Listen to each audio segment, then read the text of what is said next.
Hello, welcome to Sterlo's Wrap. Oh, great run! Bank, take advantage of it. Stand and applaud! It's a stupid question. It's I not! have far greater expectations of you than that. Oh, yes! He's gone all the way! Now, he's popular, he's a great leader, he's the mentality of this football team. Oh, and another one from Cleary! Well, it doesn't get much better, does it? Absolutely outstanding, and the finish is just as good! It's rugby league, isn't it? Hello there, welcome to Sterlo's Wrap for another week. Pete, big weekend of action, round 14. Still one game to come though. We're recording this on Monday morning. We've got the Dragons up against the Bulldogs in long weekend Monday football. Your reflections on the weekend? Yeah. A lot of points. A lot of points scored, and we'll get into those games in depth. Melbourne, new competition leaders. But obviously really mixed news this morning for rugby league. Some of it really, really good, and some not so good for one of our great leaders. Let's start with the big story. We're recording this, as I say, on Monday morning, and we've just heard from Boyd Cordner, confirmation that he is retired from rugby league at the age of 29. It's so young for a player who, you would have thought he'd be going around forever, such as his approach to the game, but the lingering issues around concussion, they've refused to go away. He was hoping to make a comeback in round 14. And that obviously didn't happen, and he hasn't recovered from those concussion issues. A very emotional press conference. Boyd Cordner confirming the news this morning. Today I'll be announcing that I'll be retiring from rugby league. As you all know, the past 6 months or so has been a really challenging time in my life in regards to my head knocks and my health. And now, at no one stage did I ever think I'll be up here in front of you all today announcing that this will be it for me. Yeah, obviously very difficult for Boyd. I guess he assumed, like we all did, that he would be back to play again this year. And not just one of the great players we've had in modern times, but one of the best blokes you'd ever meet in your life. Led with his actions, a man of few words, but he didn't need to say many. And, big blow to the Roosters, but for Boyd himself to go out really on top when you consider that he's the current Australian captain and was the leader of the Blues for the last couple of series as well. So it's terrible news and disturbing news. And obviously, the issues that players are getting once they're getting head knocks and not recovering as quickly as what we would like, it's cause for further concern. But congratulations to Boyd on all that he's achieved. Not just that, but the way he's achieved it, the individual that he's been, the leader that he has been. And if we had a competition full of Boyd Cordners, we would be in a very, very good place. So wish him all the best for whatever he does with his career now finished. Indeed, yes. Glittering career, like you say. 191 NRL games, 16 Origins, 20 tests. He captained New South Wales to 2 series wins, captained the Roosters to 2 premierships, but has played in 3. A couple of World Cup squad appearances as well. I mean, he's done everything. But so he has nothing to keep going around to achieve, does he? No, he doesn't. And obviously you've got to err on the side of caution, and your health is your most important thing, and it is a concern. But it's a tough decision because at 29, Boyd still had plenty more to offer. It wasn't about the achievements for Boyd; it was the love of the game, and that's not easy to give away under such circumstances. When you retire from this game, you want to be the person making the decision, not the medical people. Yeah, and the Roosters have lost 2 now. Jake Friend as well. Yes. So the 2 co-captains of the club have both had to retire prematurely because of the same thing. So it highlights the seriousness of concussion in the game. Now, the good news story this morning, it is the Queen's birthday long weekend, and one of our great rugby league identities, Ricky Stewart, has been acknowledged. It is now Ricky Stewart AM for services to rugby league and to the community. We know what he's done in rugby league, but I think maybe something that goes a bit more under the radar is his work with autism. Absolutely, yeah. He's a tireless worker on that front, and as a rugby league personality. And again, we're talking about Boyd Cordner having achieved everything in the game. So too, Ricky Stewart, premiership winning coach, test player, state of origin player. He's done it all as well, and he's one of our best coaches now when you have a look at the amount of games that he has under his belt. Got a little bit of work to do with the Canberra Raiders, but obviously that kind of award, not just for services to rugby league, but I think that the person he's been in the community as well. Autism is very close to his heart, obviously, with the family situation. So yeah, it's good news. That puts a smile on your face on the back of the bad news involving Boyd Cordner. So maybe And the Raiders had a win, so he's had a good Monday morning, a really Ricky. good on weekend him. for Ricky, and congratulations to him as well. Great player, great coach, and again a really good guy away from the playing field. Yeah. Let's get into a review of the action at the weekend. Manly 50, Cowboys 18. Cowboys scored the first 2 tries. Manly torched them without Turbo. They did, and that's really important for them, for their confidence. They are such a different football team to what we saw in the first 4 to 6 weeks of this competition, which turned around on the back of Tom's return, but to not have him there on the weekend. And at 12-0 down, Scott Drinkwater had come up with a couple of beautiful plays to get the North Queensland side off on a roll, who'd been in good form of late. But Manly reacted to that and reacted really positively on an important night for them as well, a tribute match to Bob Fulton. And things looked dire early.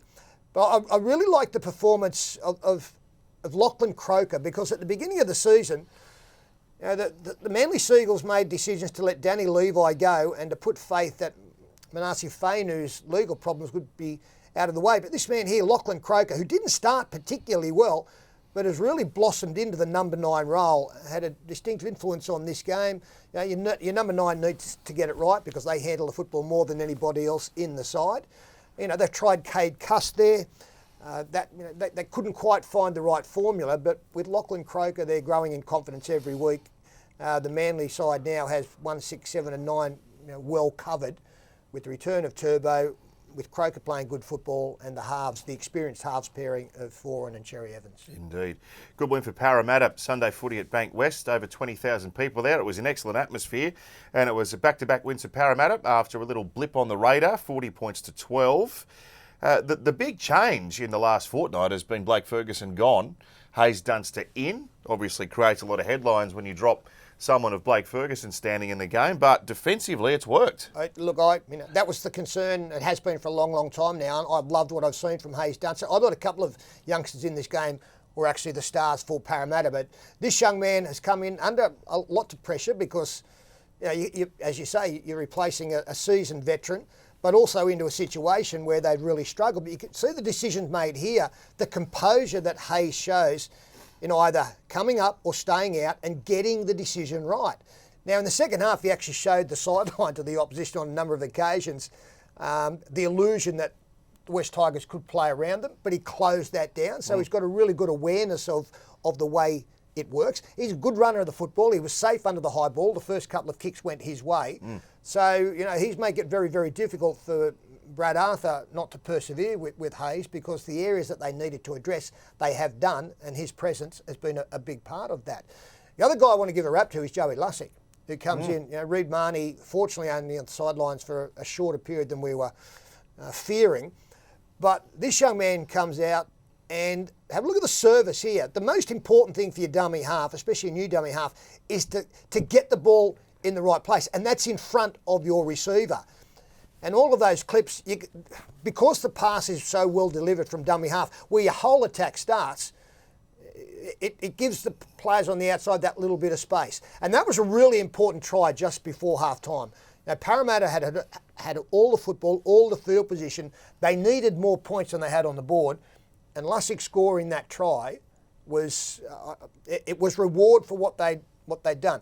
As it turned out, Mitchell comes up with an unbelievable non-put down, and the opposition score to narrow the gap to 8. But at that time of the game, Joey Lussick's try, it gave the Parramatta side the lift that they should have had on the back of really dominating that first half.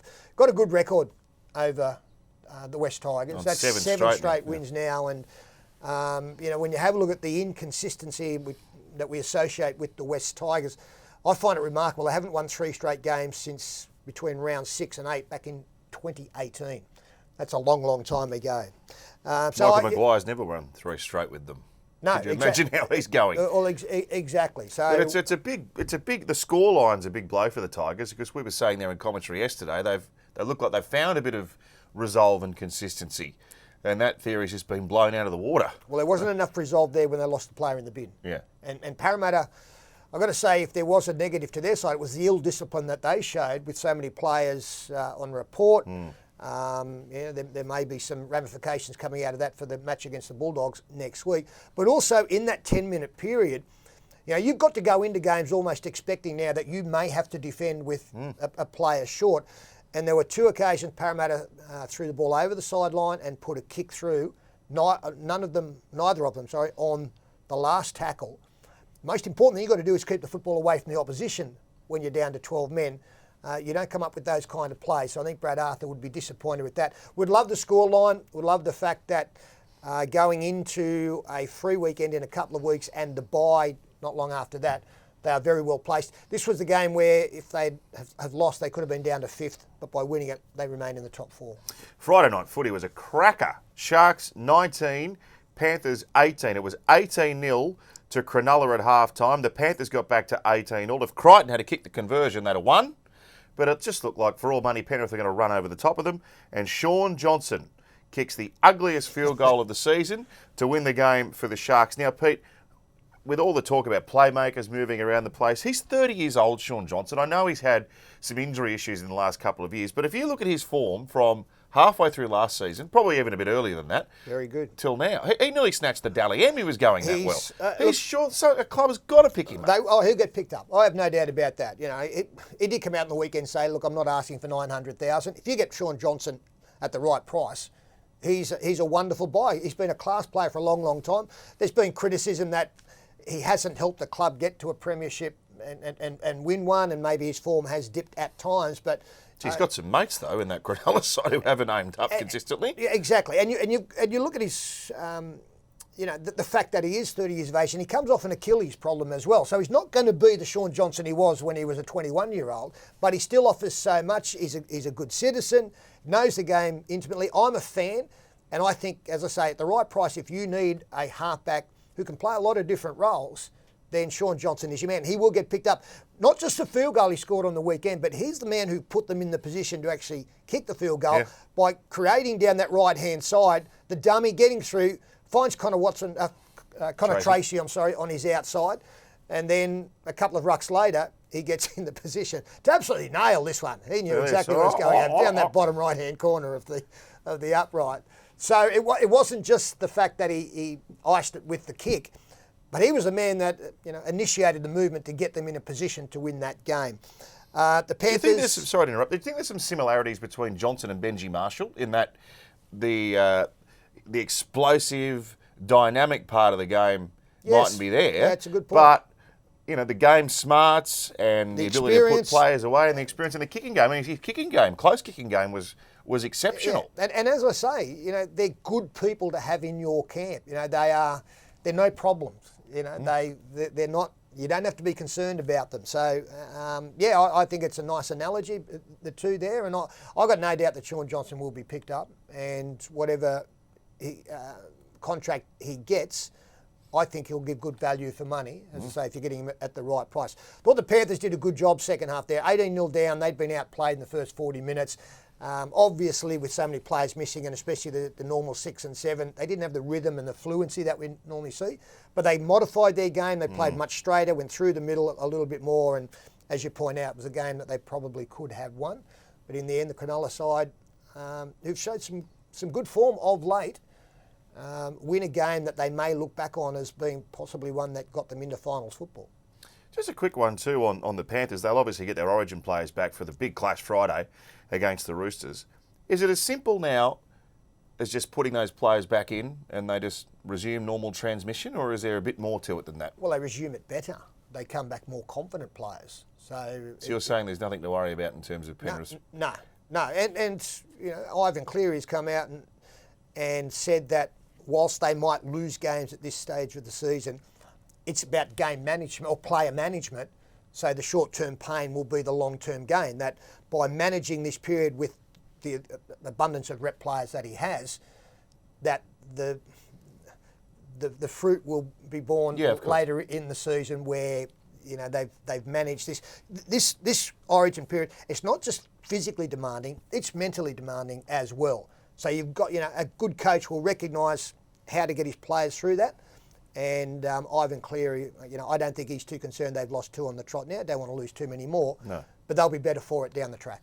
Raiders 38, Broncos 16. Saturday night footy down in Canberra. You said last week, Pete, you still thought the Raiders could sneak a place inside the 8. Well, they've started well in their run towards the finals. Did you see enough in that to vindicate to a degree your thoughts? I did. I saw some nice things here. I thought they were always in control of this game. I mean, you know, we're playing the 16th place side, so I'm not getting too carried away with it. It was a game they were never going to lose. But I like the fact that, and I think they're the big three for the Raiders. I thought they were heavily involved. Josh Hodgson out of dummy half, very select with his passing once a game, sets up a couple of tries. He's absolutely key. Combining here with one of the other big guns in Josh Papali'i, and then Jack Whiten, who I think would have enjoyed being away and kind of freshened up in Origin camp and having a boost during the week coming into this game by being involved with that big win, getting his hands on the football and really causing some problems down that left-hand side and back through the middle of the ruck. So if those, as I said, if those three players can have big second halves, there's enough of a support staff there to be able to make a run. You know, that there's quality in that roster. Sam Williams comes in, he'll do a job. He's not going to start for you every week, but if he works well with the players around him, then those key players, you know, are going to have the big influence. The one thing they need to avoid, and I know it's only one error, but the second halves for the Raiders have been their problems. Now, early in the second half here, they lead 22 points to 4. They've just scored points, and then they come up with this play. And this has been the kind of play that gets them in trouble. Ryan Sutton takes the ball into the line. I've got no idea who he's trying, like what he thinks is going to come out of that's going to be positive. In the end, they lose the football, and the Broncos score straight from that. Yeah.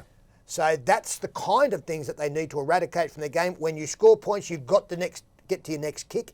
You're not trying to force offloads to a player who's not going anywhere anyway. So I'm sure that Ricky Stewart will have spoken about that. They needed to address their second half. They needed to address inviting the opposition back into the game and ultimately, you know, getting beaten on the back of that. But yeah, I saw some good signs from Canberra. Xavier Coates twinged a hamstring in the warm-up, missed the game, so big concerns there for Queensland. They say they don't think it's too bad. In fact, did I hear Kevin Walters say at a pinch he probably could have played? They didn't want to risk him. Yeah. The unusual thing out of that one, Matt, was Tessie New came into the side. He was actually the most dangerous player. so there might be a decision to be made. Maybe they should just tell the whole team who's played 5 minutes before. Carmichael Hunt, his first game since 2009. How'd he go? Very low key, but there wasn't a whole lot, you know, in that kind of game. They're looking for his leadership and guidance, and the lack of resilience around him again rose to the surface for the Broncos. Not much that Carmichael could have done about that. I wasn't allowed to watch that game on Saturday night because my youngest son Jacob started watching The Office with Steve Carell, and there's 9 series of it, and it's the only thing that has been on our television for the last 4 days straight. We're up to series 4. You realise, Matt, you are the parent in the house. Yeah, well, right. No, I'm not allowed. And now my wife, my wife Ruth, she's everyone's watching. I can't tell her. Have you watched The Office? Very, very. I'm the English version. I haven't seen that. I haven't got that Ricky far. Gervais. Yeah. Of course. Ricky. Oh, yeah. No, it's funny. You've got it all. Could you imagine making that show now? Oh, I still can't believe that your children rule the roost. Oh, please. They're the only people that matter. Just ask them. Storm 42, Warriors 16. Melbourne keep on keeping on here. Now, Ken Mamalo scored 3 tries. He's leaving the club. Yeah, they said he was going to immediately leave the club when he signed on Friday, and yet he played on Sunday. Yeah, That's not immediate. It's a backhanded parting gift, isn't it? But look, I think it's a really good signing for the West Tigers in regard to Mamalo and Fusatua. They've been the fixtures on the wings for the Warriors for many, many seasons now, and quality players. I still think there's some footy in Ken Mamalo. He's had a few injury concerns. But it's very mixed, isn't it? 3 tries in a beaten side is not something that you boast about. And to have a player who's been one of their best finishers show what he's still capable of and in leaving the club, mixed feelings about that. But real emotion at the end of this game. He's obviously a popular guy. He's been there a long, long time. And good luck to him. I think it's a good signing for the West Tigers. Bolsters their outside backs, and he's been a quality finisher for a long time. Brandon Smith, Harry Grant, outstanding again. Yeah, absolutely. And Craig Bellamy opting to play most of his Origin players, obviously. No Nelson Asofa Solomona in this game, no Kenny Bromwich as well. They still go to the top of the competition ladder. Roosters 35, Titans 34. I tipped the Titans this week, and I thought I've jagged one. I've got one back on the field. You went off too early, Matt, like you've done before. Mate. So I barely watched much of the game, The Office, but it was 22-4 after half time. Then did it get to 30-4? Got to 30. Yeah. What happened? I actually did this game on radio, and I looked up. I got the Bible, David Middleton's book, and went through. And the biggest comeback from the Titans had been 18 points. Well, they were going to blow that away, and they had all the momentum. I still can't get my head around you can score 34 points in a game and not win, and that's been the concern for the Titans all year. They can score points, but boy, can they concede them as well. But they had all the momentum. I don't think the Roosters touched the football for 20 minutes in the second half. They actually got to the front, the Titans, and then really only had one set to defend and got through to the last tackle and couldn't deny Matt Ikuvalu the try to even things up. But they still had the momentum, and we go into this passage of play, which is a really good one for the Titans. You can see 2.5 minutes to go. The game is there to be won.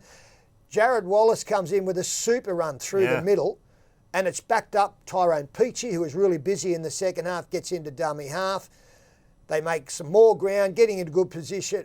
Peachy first receiver, and Jamal Fogarty comes up with that mistake.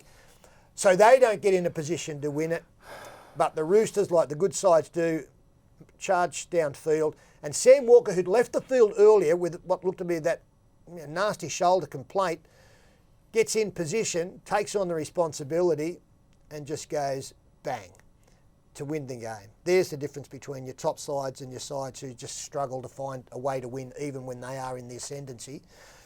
The second half was just all the Gold Coast Titans. They got to the front. They had to defend one set, couldn't do it. Yeah. Roosters win.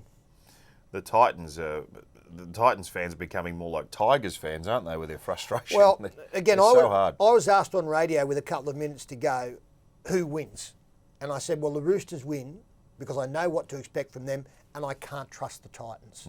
And that's the difference between the sides.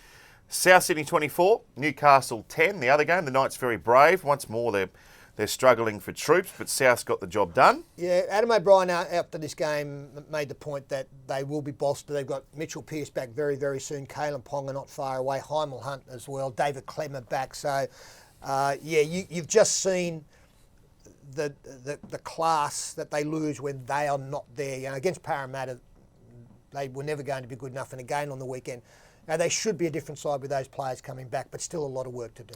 And one game to come, Dragons versus Bulldogs. And again, I've tipped an upset with the Bulldogs, so I'm sure the Dragons will probably go on and win this one pretty comfortably on I agree with you on weekend. Yep. Origin, big result for the Blues, Pete. Let's look back quickly on that. Tommy Turbo, what a performance. Playing in the centres, great coaching from Freddie. Gives him the pass to rove around the field, and wherever he popped up, he caused problems. Well, we saw the intent from the opening set, didn't we? The fact that Tom Trbojevic, yes, part of his job is to bring the ball out from his own end, but we saw what was going to happen over the next 80 minutes. 2 hit-ups. He has the first hit up here, and it's a really good one in the fact that there's 10 metres and a quick play the ball, so straight away for the next player in James Tedesco, the job's easier for him. Now, Tommy, most outside backs, they've had the run, they go back out in their positions. Here he is again, taking the next one up. And he did that all night. The responsibility of that is that when he's needed out wide, that you have to be there. And Trbojevic was never caught out defensively at all. So he was around the footy. It worked a treat. There's no doubt that games 2 and game 3, the instructions will be the same. When you want to get involved, get in behind there. You just have to make sure that when the ball changes hands that you're back out there as quickly as possible. Every time Tom Trbojevic is touching the ball these days, there's a sense of anticipation and excitement. And there's always sort of something around that. He's either making half breaks or looking to put somebody else through. He's just having a huge influence on the games that he's involved in at the moment. And the mobile creative pack that Brad picked worked a treat. The leg speed in the middle of the field worked. In addition with Turbo and James Tedesco, it was a winning recipe. Well, I think we spoke about the rotation. They went out there, they set the game up in the first 15 minutes, moving the Queensland side around, getting some fatigue factor there. They put points on. I thought the only period that Queensland owned was the 10 minutes going into halftime, where they got points and they got some momentum. But when the side came back out in the second half, New South Wales took advantage of Haas, Junior Paulo coming on. I thought the back row was sensational. Murray on the right-hand edge, hadn't played there for a while. He was superb. Tariq Sims justified his elevation back into Origin.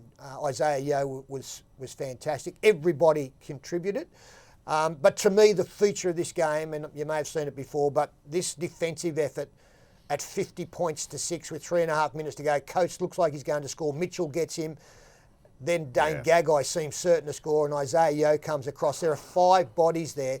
At 50 to 6, you don't necessarily expect this kind of desperation. Says plenty about their mentality. Well, it says plenty about the individuals as well. You know, if you talk about Origin players, you know, that comes from within. You know, that desire to be as good as you can be for every minute of the game, not just for yourself, but for the excellence of the football team as well. And that's why they were so dominant, because they have the same mentality as individuals, but also as a team. There's been some controversy apparently north of the border about this shot, Matt. I love it. Oh, yeah. I absolutely love it. I don't know what's being said. I don't know if anything is being directed at Felice Kafusi, but what's the controversy? Well, I think an accusation of arrogance in regards to young Jerome. It was 50 to 6. 50 to 6, but also, and look, I don't like seeing. No. You know, but with this young man, to me, he has worked his whole life, worked hard to be the best he can be as well, and has put everything into his rugby league to make his life better, and all of that battle takes him to that moment right there. And I don't know whether it's an exclamation of exhilaration or whatever it is, but I love the moment. I just think that Jerome Luai's life has led him to be in a moment like that, where he's playing in the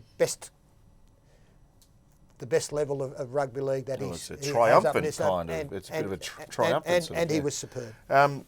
Just on point, they're obviously trying to find some kind of a motivational edge, and you can understand that given the scoreline heading to Suncorp. They've got to win to keep the series alive. If you're looking at that Queensland team, they've got to make a change in the centres, don't they? Well, I feel for Kurt Capewell. Well, he's an excellent player, but he's just completely outpaced. He's almost paying the price for being so good in the centres last year. And if you remember, he came into game 1 in Adelaide because Brenko Lee got hurt in the warm-up. Kurt Capewell comes in and he has a fantastic series. But I think Kurt Capewell is an Origin player and would remain in the 17. But maybe a Will Chambers or somebody like that. The pickings are slim, and Darren Lockyer and Billy Slater have pointed that out. It'd have to be a specialist centre, wouldn't it? Otherwise I mean, he couldn't throw Brimson in the centres because that's it wouldn't be fair to him solution. either. I think Will Chambers, could come in and do a job. And obviously Papali'i will come in. We're all really keen to see whether Kalen Ponga will come in, but that's Queensland concern. We never tell them who to pick or what to pick. But as I say, I feel sorry for Kurt Capewell because it's not an easy position to play if you're not doing it every week. Yeah, indeed. All right, Betty's for brain cancer round. I look good in these. You do. I look like a Smurf, but anyway. I'm not a usual wearer of the beanie. But markhughesfoundation.com.au, round 15, beanies for brain cancer round. They're really good quality beanies. So if you're a gardener, or if you're a golfer, or if you're a hiker, or you just got a cold head, or if you're just bald, get one. markhughesfoundation.com.au. Yeah. It'll keep your melon warm. It will, like it is now. You're going to wear that on the golf course this summer? I'm You do going look to like do a that, Smurf, actually. I feel as though this would be a nice way to finish. All right, ta-da. We'll see you next week.